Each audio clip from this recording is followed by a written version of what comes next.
Sorry that I'm late. We just learned a very close friend passed away.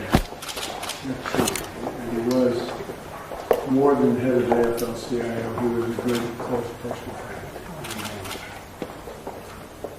Vice President and I were talking a little bit, and he visited his parents' camping trip, and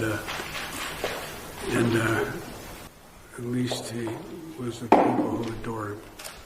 But I apologize for starting late. We're sorry for your loss, Mr. President. Thank you. The Vice President and I are honored to host leaders representing a rich diversity of the Asian American, Native Hawaiian, and Pacific Islanders communities, many of whom I met before, some of whom I'm meeting for the first time, and welcome again to the White House. We have a full agenda to discuss: the pandemic, the economy, immigration, voting rights, and hate crimes.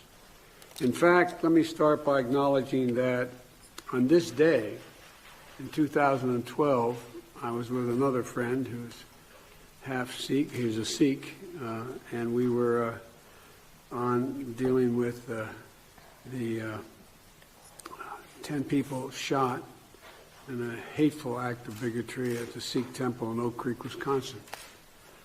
7 people lost their lives that day.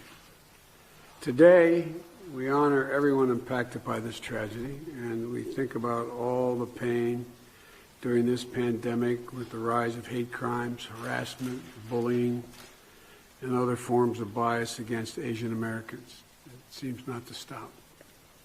And after the shooting in the Atlanta area, Kamal and I traveled to Atlanta, met with a group, some of whom are here, of Asian American leaders. The discussion was very raw, it was powerful, and a common theme was that Asian Americans feeling unsafe, unwanted, and some of you indicated feeling invisible sometimes. Our message back to you was, at that moment, we see you. We see you. A few months later, we stood here in the White House and we signed the COVID-19 Hate Crimes Act into law.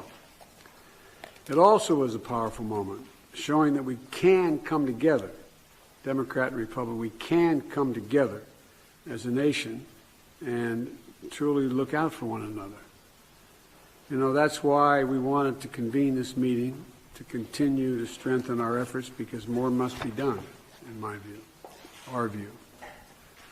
A pandemic, the AA, NH, and PI community, I stumble over myself here, but has been on the front lines from the beginning and is critical to helping us vaccinate America. Not just get vaccinated, but to vaccinate America. The community is also critical in keeping the U.S. economy strong. In 6 months, we're seeing the fastest growth at this point in any administration's history, in no small part because of this community. The fastest growing economic growth in nearly 40 years.